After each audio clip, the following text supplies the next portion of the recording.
Hey nerds, Farmer Jesse here. Welcome to Growers Daily, your daily dose of ecological farming insight. It is Friday, January 16th, 2026, and today we are talking about a year-round cover crop conundrum. We are embracing the progress dissenters throughout history, and it's Feedback Friday. So let's do it.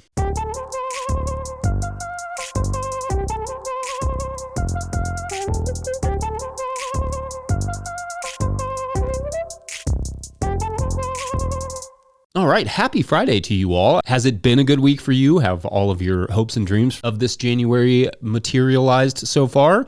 Still exercising, I hope, getting the body conditioned for a big spring or just, a big life. I actually have a Patreon question about exercising coming up in the near future that I'm excited to tackle, but that's for later. It's cold here with a decent amount of cold expected over the weekend, so that's fun. I got a little spoiled with those mild days, not gonna lie. That was kind of fun. Kind of, pretending that it was already spring. Oh, I wanted to say sorry for the slightly later post than usual yesterday. With the kids out of school, Mike and I decided to just have me, send him the video and he'd do the edit remotely. But the internet decided it didn't like that idea and refused to upload the file. So we had to do an emergency handoff of the video file in a parking lot, which made us feel like spy dads. And I think, added a little excitement to our otherwise cold and uneventful day. So touche, internet. Anyway, it is Friday, which means Feedback Friday, where we explore what you all have said about this week's topics. On Monday, we did a full crop breakdown of peas and took a question about how much bug damage is too much to sell your produce. On the bug damage front,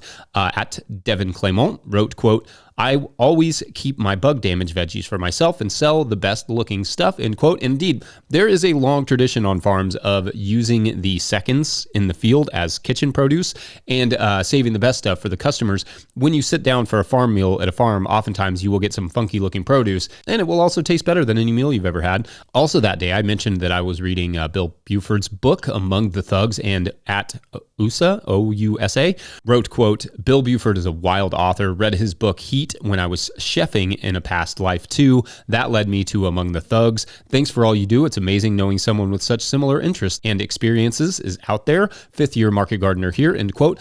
Thanks. And yeah, I actually read Heat back in the day too and remember loving it when I was a cook. It's a classic if you're, into the cooking thing. But interestingly, Among the Thugs has a better rating on Goodreads, which is in some ways not surprising at all. It is a really fascinating examination of crowds, of disaffected young men, of the working class in Europe and England in the 80s and 90s, of fascism, drugs, of English football. It is a wild journey. Definitely recommended. On Tuesday, we talked about if you need grow lights or heat lamps and what the pros use for their starts. Newspapers to mulch as well, and we did a little soil block along in the field. On the field demo, soil block along thing, it seems like a lot of people like that, and at very least it was tolerated by our podcast listeners, or even a few of them, like Ian at Grindstone Farms, came over to watch the demo.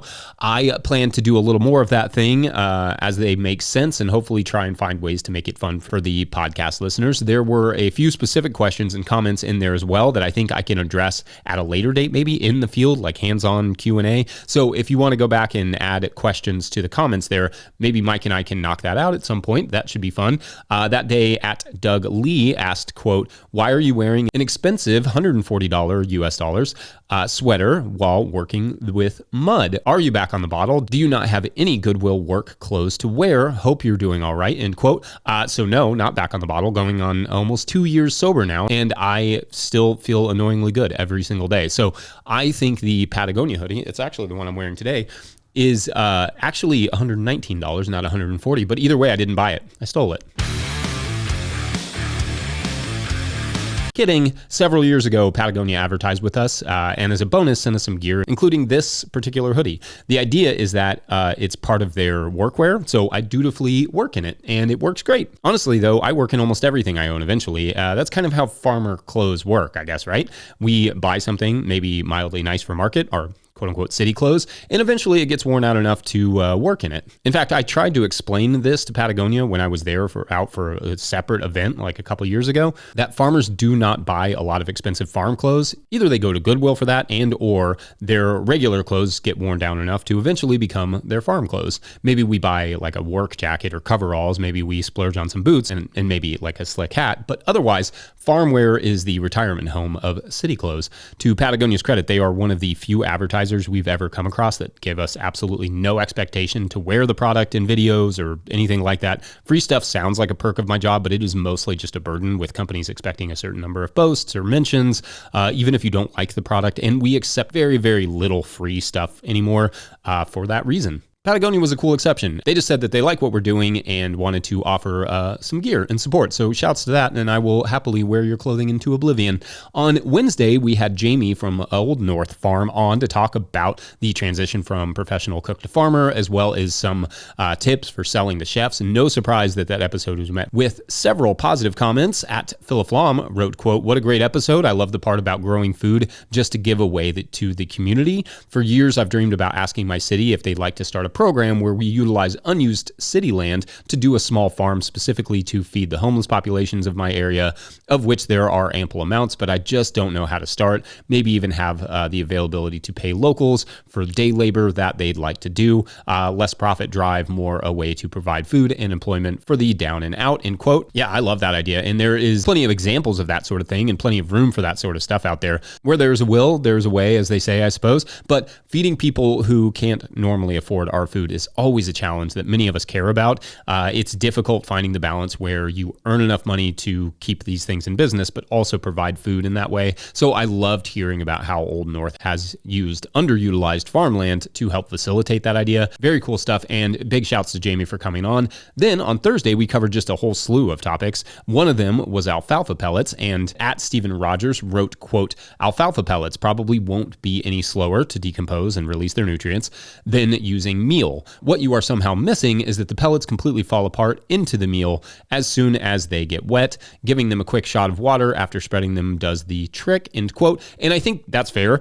They definitely sort of unpelletize pretty fast. I suppose the assumption I'm making, because there's no, specific studies that I can find on the differences in, how long it takes for them to release their nutrients into the soil versus meal, is that the little mounds of alfalfa will take longer to consume by microbes than the fine spread out meal. But the other advantage that I didn't really mention about pellets is just the ease of spreading them. Alfalfa meal, by contrast, cannot be easily spread in even mildly windy weather. I mean, it will spread, it just like, everywhere.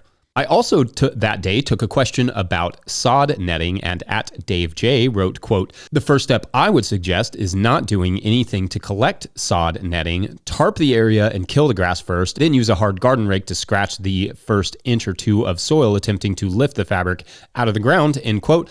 Thanks, and that idea could also possibly work. I don't know that there is any guarantee it would be necessarily easier to remove after the tarping, but if you have a tarp and the time, you could try it.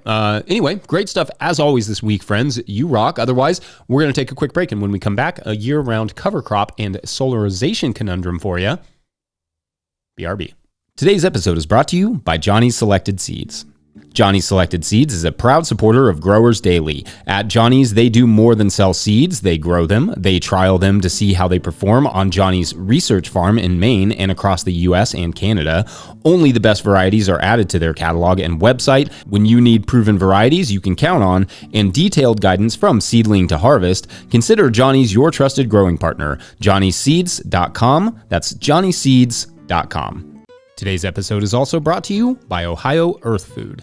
So you got your soil tested or need your soil tested, it's time to contact Ohio Earth Food. Since 1972, they have been growers' trusted source for organic soil amendments to apply before you plant to prevent those deficiency symptoms that limit production. Their knowledgeable staff have all been a part of certified organic operations and can help you choose the best products for your soil and deliver or ship them right to your farm. With locations in Northwest Ohio and just north of Madison, Wisconsin, Ohio Earth Food wants to be your partner for organic inputs. Don't count on luck this year. Start your seeds in the Seed Catapult potting soil and put their Revita fertilizers in your beds, and rest assured that your plants will have all the nutrients, stimulants, and energy for whatever comes their way. Feed your soil and let your soil feed the plants. Visit them at ohioearthfood.com. All right, back to the show. If you, the listener or viewer, are enjoying this podcast, getting even a small amount of value from it, consider supporting our work over at patreon.com/no-till-growers. I will try to get to questions from everywhere that questions come in, but I will always get to your Patreon questions. Now, today's Patreon question comes to us from Patreon member Hanmad, who writes, quote, "Hey Jesse, I'm writing from Zone 5B, currently reading your book, by the way, love it.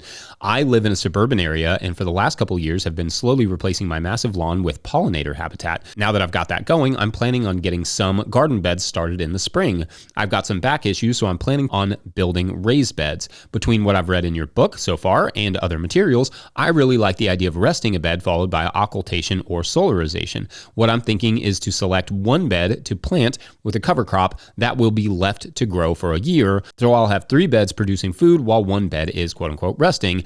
Then the following year, mow down the cover crop and cover with a polycarbonate board for solarization. Polycarbonate board so that I can use it over and over, less plastic being shed into the environment and thinking it'll need to be covering the bed for a shorter period of time. Planning the design so that there is some vents so that I don't make an anaerobic environment." They go on, "Once the cover crop is killed off, then plant the bed and select another bed to rest and continue the rotation on. Do you think this would be a reasonable method?" Another question I have is, what do you think would be good cover crops to plant on the resting beds? My immediate thought was white clover along with a couple other plants. Looking forward to hearing what you think. Thanks a bunch, end quote. Okay then, fun question here and bummer about the back issues. I know that feeling pretty well. Some good yoga stretches and a monthly trip to the chiropractor have been helpful for me.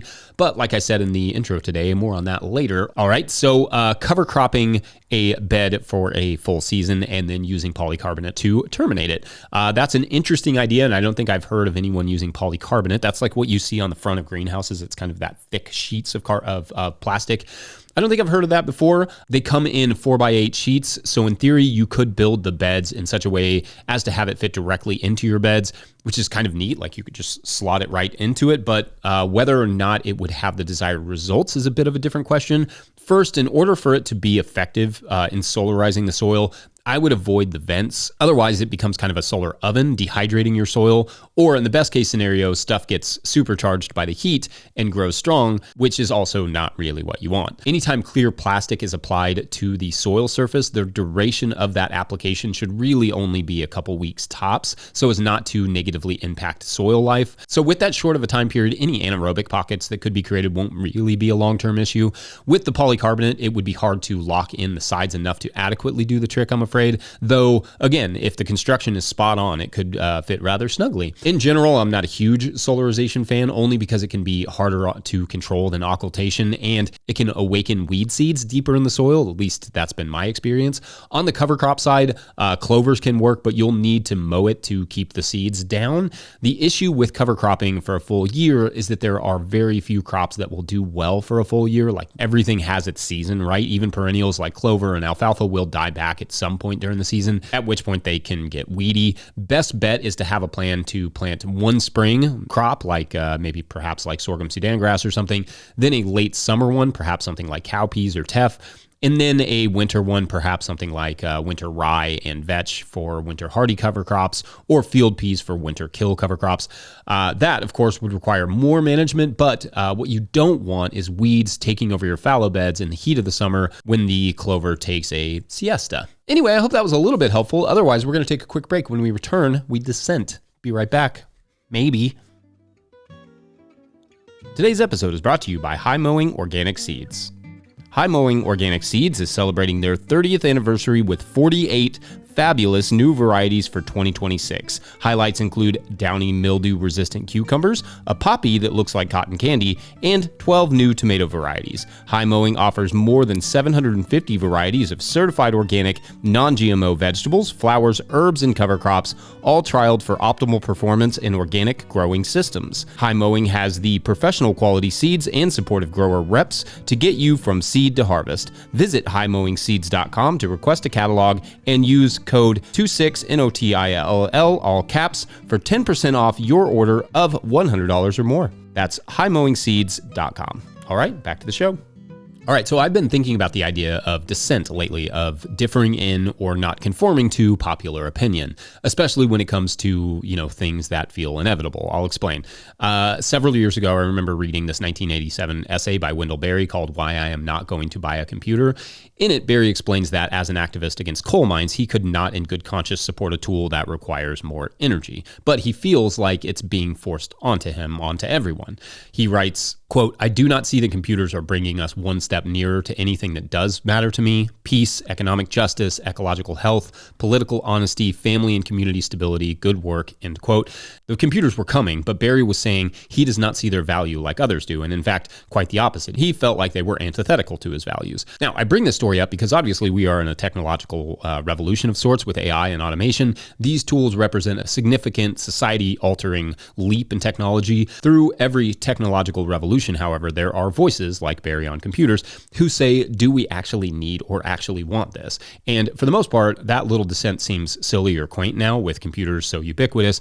Or, and I know this is a story that I brought up a few times lately, I think back to this story I heard about a shopkeeper like 100-ish years ago who was bemoaning the growing popularity of telephones and what they would do to the relationships he had with his customers for them to just call him instead of coming in. No one would debate that computers or phones haven't also done some good. However, the shopkeeper was also not wrong. They probably did lose some connection with their customers. Maybe we kept up with relatives better by using the telephone or computers or whatever, but we did lose connections to communities by embracing these things. Or like with computers, did we exploit the earth more in order to be able to write faster? The technology that replaced the horse, cars, for another example, was an incredible feat of ingenuity. Simultaneously, it's part of what put the, Parisian market gardeners out of business. Without abundant horse manure, they could no longer operate as intensively, and thus food had to travel further to get into the city.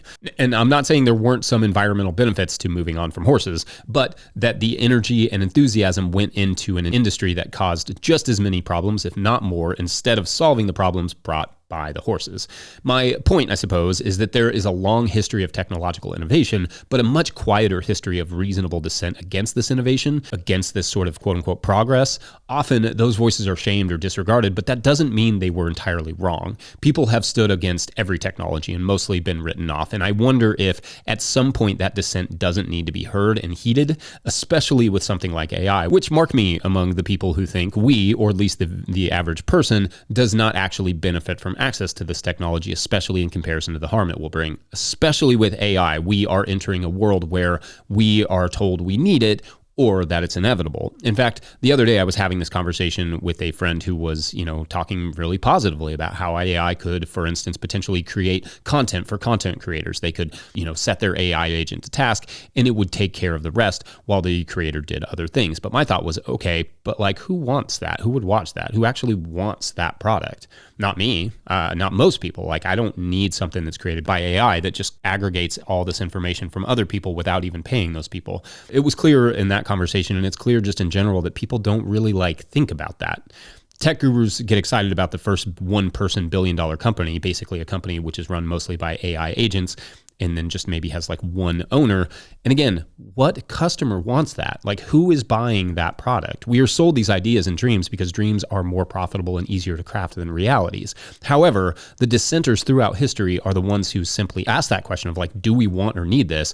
And the adopters are largely those who, intoxicated by the dream prospects, refused to question what will be lost. Or better yet, ask themselves if it gets them any closer to what they actually want for themselves, for their future, for their children, for the world.